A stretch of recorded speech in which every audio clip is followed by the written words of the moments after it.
O Benfica visita Braga e empata 2-2 com os bracarenses, num jogo em que a primeira parte foi para esquecer. Das piores primeiras partes da temporada. O Braga foi muito superior ao Benfica, marcou 2 golos depois de estar a perder 1-0, num golo em que o Benfica conseguiu chegar lá através de bola parada, como vem a ser hábito, por Otamendi, mas que depois, na segunda parte, o Benfica fez o suficiente para dar a volta e que não foi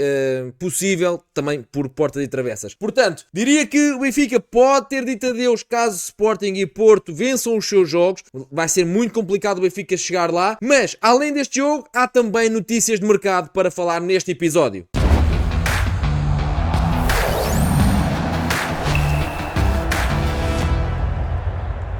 Então, arrancando aqui para os 11, o Benfica vai para o jogo com a sua equipa tipo que José Mourinho adotou neste bom ciclo que o Benfica estava a atravessar até agora. Portanto, Trubin na baliza, Dedic, Tomás Araújo, Otamendi e Udal. Depois Rios e Enzo Barrenetxea, Auschwitz, Barreiro, Sudakov e Pavlidis. Portanto, esta foi a equipa que o José Mourinho encontrou e que lhe deu estabilidade. E agora que tinha todos disponíveis, o Tomás Araújo já não estava doente, o Barreiro já estava recuperado. Isto relegou, por exemplo, para este ano, que tinha feito aqui 2 bons jogos a titular e relegou para o banco. O certo é que o Benfica esteve sempre perdido contra o 3-4-3 do Sporting de Braga. Apareciam jogadores tanto pelo corredor central, tanto pelos corredores laterais, sempre sozinho. Então Dal fez um jogo para esquecer na primeira parte. Na segunda parte, inclusive, teve lances de golo e teve lances em que apareceu lá na frente, mas na primeira parte foi ultrapassado muitas vezes, cometeu erros graves, perdeu bolas em zonas que não se podem perder e está ligado ao penalti que dá o empate ao Sporting de Braga. Portanto, isto acaba por ser uma primeira parte para esquecer do sueco, mas eu diria que isto estende-se a todo o coletivo. Sinto que o Trubin no segundo gol, podia fazer mais. Sinto que, por exemplo, o Rios esteve inexistente na primeira parte. O Barrenetxea também não conseguiu cobrir nada e acabou por ser ultrapassado quase sempre. O Auschwitz, a certa altura, aos 40 minutos, tinha apenas 8 passos feitos, estava completamente fora do jogo. O Barreiro tinha 60% de eficácia de passe e só tinha 7 passos feitos, estava completamente fora do jogo, e o Pavlidis acaba por ser uma ilha lá na frente e a bola nunca lá chegava, salvo raras exceções. Portanto, o Benfica estava completamente desligado do jogo e na segunda parte mudou quando conseguiu colocar Sudakov mais por dentro, e o Sudakov, permitam que vos diga que eu acho que é o melhor jogador do Benfica ao dia de hoje, a par do Pavlidis. Diria que são os melhores jogadores no sentido em que são os jogadores que impactam, ou seja, quando eles estão ligados, quando o Benfica consegue ativar estes dois jogadores, o Benfica cresce. E hoje foi mais um exemplo disso, ou seja, na segunda parte, o Benfica conseguiu baixar mais vezes o Pavlidis, conseguiu colocar o Sudakov mais por dentro e conseguiu então empurrar o Braga para trás com N jogadas, ora Pavlidis, ora Sudakov, a ligarem a equipa e a fazerem a equipa chegar à frente. Sudakov então é um jogador que consegue ter a bola colada ao pé e anda ali a deambular por jogadores adversários até encontrar uma boa solução que permita à equipa avançar. Portanto, eu diria que a juntar estes dois, houve também aqui um grande jogo, ou pelo menos um bom jogo de Tomás Araújo, que teve alguns cortes importantes, a par de Otamendi, por exemplo, que também teve alguns cortes importantes. Acho que não teve assim tão bem no segundo gol do Braga, porque deita-se muito cedo, ou seja, o desespero para tirar a bola dali levou a fazer um carrinho, ficou deitado e abriu-se um buraco grande à frente de Trubin para o avançado do Braga, que também tem mérito, obviamente, boa qualidade técnica para encostar e fazer o segundo para o Braga, mas depois acaba por ter um corte também decisivo mesmo a acabar o jogo. E o Tomás Araújo, além dos cortes que foi fazendo, também foi muitas vezes aquele jogador que ajudou a construção da equipa, como ele sabe fazer e bem, com bolas para dentro do bloco, passos tensos para dentro do corredor central do Sporting de Braga, e o Benfica acabou por crescer. Segunda parte acaba por ser o inverso da primeira, ou seja, o Benfica acaba por ter aqui um ascendente, um crescendo sobre o Sporting de Braga, marcou um gol cedo com o Auschwitz a fazer um grande gol, depois o Auschwitz aparece mais uma vez na cara do guarda-redes e de pé esquerdo manda a bola por cima e ao lado, aquilo foi um remate completamente transviado, foi pena, foi uma oportunidade perdida, e depois há aquele lance do gol do Benfica que, na minha opinião, não há qualquer falta, é um gol limpo, e se vamos marcar faltas em que os braços se encostam, então o futebol não é jogado e é falta por tudo e por nada. A nível de estatísticas, como podem ver, foi aqui um jogo muito dividido. O jogo foi bom para o adepto, ou seja, quem queria aqui ver um jogo jogo dividido, repartido, com duas equipas a querer ganhar, até porque o Braga teve um arranque de campeonato péssimo e perdeu muitos pontos e está muito atrasado na sua corrida por terceiro, quarto lugar e queria recuperar terreno, acabou por não conseguir. E o Benfica, porque sabe que não pode perder mais pontos, sob pena de ficar fora da corrida pelo título, e acabou por perder mais pontos. Portanto, as duas equipas fizeram o que conseguiam, deram o que tinham e acabou por não ser possível. Ainda assim, um 2-2 que, para o adepto que gosta de ver um bom jogo de futebol, acaba por ter tido aqui um espetáculo interessante para acompanhar. O Benfica, depois de uma primeira parte horrível, conseguiu superiorizar-se, por exemplo, em ataques, em remates enquadrados, em ações na área adversária, em cantos. Ou seja, o Benfica na segunda parte conseguiu inverter aquilo que tinha feito de mal na primeira. Já o Braga acabou por se ir apagando e tendo cada vez mais dificuldades em chegar à frente. Mérito também do Benfica, que conseguiu descobrir as referências de pressão e condicionar então a equipa do Braga ao seu meio campo e com muitas dificuldades para sair. De resto, a minha opinião, acho que Sudakov saiu muito cedo do jogo. Acho que Sudakov não pode sair naquele momento e muito menos para dar o corredor então a Ivanovic. Ivanovic é um jogador, é um avançado centro, ou seja, ele sempre foi. Mourinho, desde que chegou ao Benfica, que já o colocou à direita, já o colocou à esquerda, inclusive já falou sobre isso e disse que percebia perfeitamente que ele não era um jogador desses corredores, que não era um jogador com capacidade de 1 para 1, que não era uma posição que o deixa confortável, mas às vezes é a necessidade da equipa ter ali alguém, um sangue fresco, que agite os corredores. A questão é que ele não agita nada e acaba por ser trapalhão, acaba por perder bolas, acaba por decidir mal, porque não é de todo a sua posição e obriga-o a fazer coisas para o qual ele não está talhado, que é o 1 para 1, que é um drible, que é um cruzamento, e as decisões acabam por ser erradas umas atrás das outras. Portanto, o Benfica já estava numa situação muito complicada, ficou pior ainda, estava a 8 do Porto, pode neste momento até ficar a 10, portanto acaba por ser aqui um resultado muito complicado, porque ficar a 10 do Porto e se ficar a 6 do Sporting, então recuperar 16 pontos dividido pelos dois rivais acaba por ser muito ponto, muito difícil, sendo que eu também duvido que o Benfica ganhe os jogos todos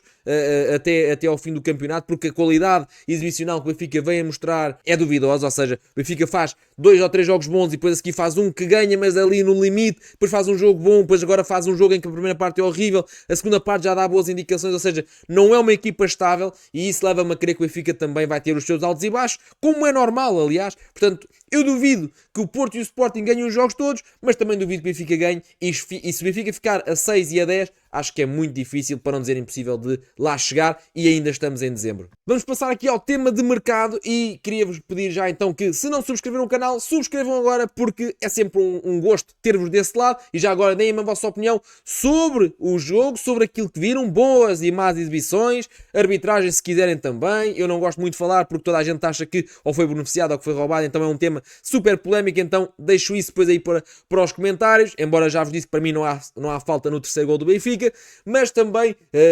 vejam o vídeo até ao fim para que possam ver os reforços que foram apontados ao Benfica e darem a vossa opinião. Então ainda ontem falávamos aqui de André Luiz, o extremo direito, que tem sido uma das sensações do campeonato português, e a verdade é que o André Luiz, hoje, o Jornal A Bola avança com uma bomba a dizer que está muito perto, pode estar por horas, o anúncio da contratação pelo Benfica. Ou seja, o que acontece é que juntou-se, e eu ontem fiz aqui o episódio sobre isso também, juntou-se Marselha, juntou-se o Leverkusen, juntou-se o Sunderland, que também está a fazer uma ótima Premier League, e o Benfica sentiu necessidade de acelerar aqui os contactos por André Luiz, e hoje a notícia que corre é que as negociações podem estar perto do fim. Ele que até marcou na Luz, é um extremo desequilibrador, alguém que acelera, alguém que conduz muito a sua equipa para a frente, agarra na bola e ganha muitos metros, uma espécie de Luque Bacchio, mas em versão low cost a nível de salários, porque a nível de custo, ao que tudo indica, vai andar ali entre os 12 e 15 milhões, o que para um investimento no campeonato português, e eu que sempre defendi o investimento no campeonato português, mas 12, 15 milhões já é um investimento bastante significativo. Ainda assim, acho que é um jogador com a sua qualidade, um jogador que tem tudo para vir para o Benfica e ser uma ótima solução a partir do banco, sempre que o treinador quiser agilizar o jogo, ou até, por exemplo, ser titular se o treinador quiser, se José Mourinho quiser jogar em transições. Portanto, vai da maneira que José Mourinho quiser pautar esta equipa. Se quiser jogar em posse, então o André Luiz eventualmente pode não ser uma boa solução, mas a meio do jogo, vamos que quer jogar em transições, o jogo partiu, o jogo está difícil de entrar dentro da área do adversário e quer acrescentar gênio, quer acrescentar alguém que traga alguma lances repentinos, alguma magia, drible, cruzamento e gol, então aí pode meter aqui uns espalha-brasas em campo e ajudar bastante a sua equipa com o André Luiz. Portanto, eu diria que acaba por ser aqui uma boa repescagem no mercado interno, mas há mais nomes. O outro nome é Arseny Batagov, ou para os jornais portugueses tem sido noticiado como Arseny Batagov, um bocadinho como o Sudakov, que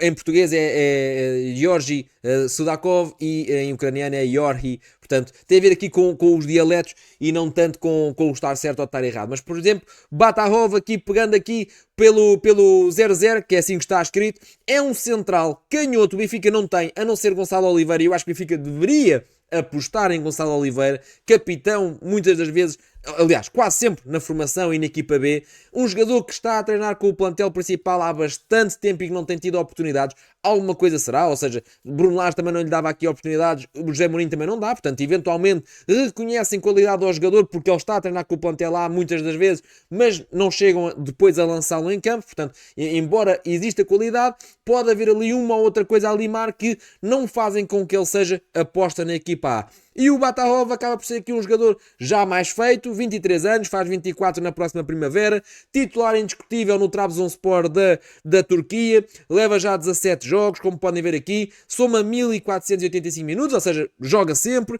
já tem 2 assistências, acaba por ser aqui um central canhoto, como eu estava a dizer, um central de 1,85m, ou seja, não é muito alto, é ali mais ou menos a estatura de Otamendi, mas aqui o que ele aporta ao jogo do Trabzonspor é a sua qualidade de construção, ou seja, se forem ver aqui ao YouTube, e vale o que vale, porque no YouTube todos parecem muito bons, mas se forem ver aqui os dados do Batagov, o que podem verificar é que ele constrói muito bem, passe longo, passe médio, passe curto, é um jogador à semelhança de Tomás Araújo, que consegue pôr a bola onde quer. Aqui um bom indicador é que o Brighton em Inglaterra, que é reconhecido mundialmente pelo bom scouting que faz, também parece estar de olho no jogador. E isto acaba por ser aqui um pouco um selo de qualidade. Trazendo aqui um gráfico de rendimento, os percentis, que vocês já sabem que eu tenho aqui acesso a esta ferramenta mais de análise de scouting, e acaba por trazer para vocês, para também termos uma ideia mais concreta dos números do jogador, daquilo que ele dá ao jogo, aquilo onde ele é mais forte e onde ele é mais fraco. Então, neste site aqui, por exemplo, já está Batagov, portanto, como podem ver, isto vai dos sites, mas o jogador é o mesmo. Podem ver aqui que ele é um jogador que, para a defesa central, tem um percentil muito grande a nível de progressões com bola, ou seja, condução, ganhar metros em condução. Podem ver aqui mais ou menos às 11 horas deste relógio, digamos assim. Depois podem ver também que ele acaba por ser aqui mais ou menos às 9, 10 horas do relógio. Passos progressivos, ou seja, passos que aproximam a equipa da baliza adversária, ou seja, passos para a frente. Depois também podem ver duelos defensivos, alguém que ganha tem 100% tem 100 pontos aqui no percentil de duelos defensivos, ou seja, alguém que é muito forte nos duelos também, nas interseções também. Onde é que ele acaba por ser mais frágil? Duelos aéreos, não é muito alto e acaba por ter aqui um percentil menos capaz. Depois também isto convém ver os jogos, e eu sou sincero, ou seja, o rumor saiu durante a tarde de hoje e eu não vi nenhum jogo do Batagov, mas este número é preocupante, ou seja, é um jogador que não tem aqui uma percentagem de duelos ganhos aqui muito, muito acentuada, e isso, aliás, não tem percentagem nenhuma, estamos a falar em muito poucos pontos de percentil, e isto acaba por ser preocupante para um central. Ainda assim, isto às vezes tem a ver com o contexto, da maneira como a equipa defende, da maneira como ele também acaba por compensar, porque assim, ele não ganha muitos duelos aéreos, mas depois os duelos defensivos são muito bons, portanto, eventualmente ele pode até ser muito bom a bloquear os avançados e não tem necessidade de por exemplo, de disputar duelos aéreos muitas das vezes. Mas, contudo, não deixa de ser aqui uma red flag no que toca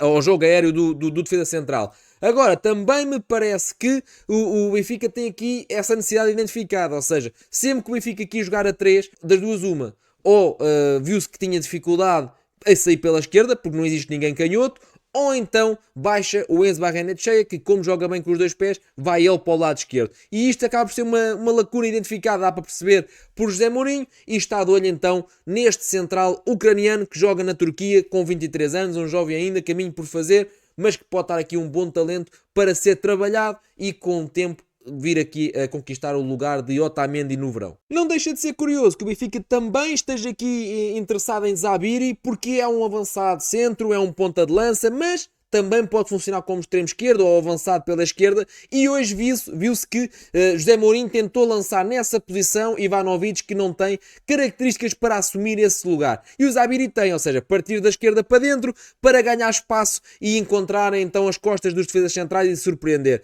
20 anos, revelação do Mundial de Sub-20, uma pérola que o Famalicão tem. Este sim, acho que não engana, tem características únicas, tem uma potência de remate incrível, remate fácil, acho que vai dar o salto a breve prazo, mas também me parece que o Benfica tem aqui muita concorrência pelo Zabiri. Segundo as notícias, acaba por ser aqui Benfica, Sporting, Porto e muitos clubes por essa Europa fora, porque foi um jogador que despontou no Mundial de Sub-20 e agora regressou ao Famalicão, ele que nem sequer era opção, foi ao Mundial, rebentou com aquilo e agora chega aqui ao Famalicão, já leva 4 golos em 2 meses por aí, e que ganhou o seu espaço e tem vindo agora a somar minutos e já leva aqui alguns golos. Portanto, é um jogador em crescendo, 20 anos apenas, mais uma pérola descoberta aqui pelo scouting do Famalicão, que tem sido exemplar a trabalhar talentos no futebol português. Aliás, o Sporting foi lá buscar vários, o Benfica já tentou ir buscar, ainda tem o Gustavo Sá também, ainda tem o Matias Amorim, tem muitos jogadores interessantes no Famalicão. Este é mais um e o Benfica supostamente está de olho neste jogador. Alguém que finaliza muito bem, como eu estava a dizer, remate fácil, não é muito alto, não é muito forte nos duelos, é um jogador mais técnico, um jogador que consegue chegar e surpreender por norma os adversários. E como podem ver, acaba por ser aqui alguém que o Famalicão foi mesmo buscar aqui a Marrocos, e acaba por ser aqui uma venda que eventualmente pode ser complicada, porque já se falou em 20 milhões, por exemplo, mas também já saiu as notícias que o Porto estava a negociar por 8, 9 milhões. Portanto, veremos se isto tem algum fundo de verdade ou não. Para já, são apenas rumores. Reforços à parte, ou rumores à parte, não foi uma boa noite para o Benfica. Acontece que o Benfica pode ficar longe do título e vamos ver o que é que José Mourinho vai dizer. Eu, ao gravar este vídeo, não estou a ver o que é que ele está a dizer em conferência neste momento, mas veremos o que é que ele vai dizer e como é que ele vai corrigir esta situação e como é que o Benfica vai reagir a uma perda de pontos. O certo é que o Benfica tinha aqui um mês de dezembro incrivelmente difícil, com Ajax, com Nápoles, com Sporting, Famalicão, Moreirense, Braga, e acabou por passar o mês sem derrotas, mas empatou com o Sporting e empatou com o Braga, e isto são 4 pontos perdidos e que acabam por poder deixar o Benfica a 10 pontos da liderança, o que é muito ponto para quem está em dezembro ainda. Digam a vossa opinião, subscrevam o canal e estamos aí para mais vídeos. Até breve.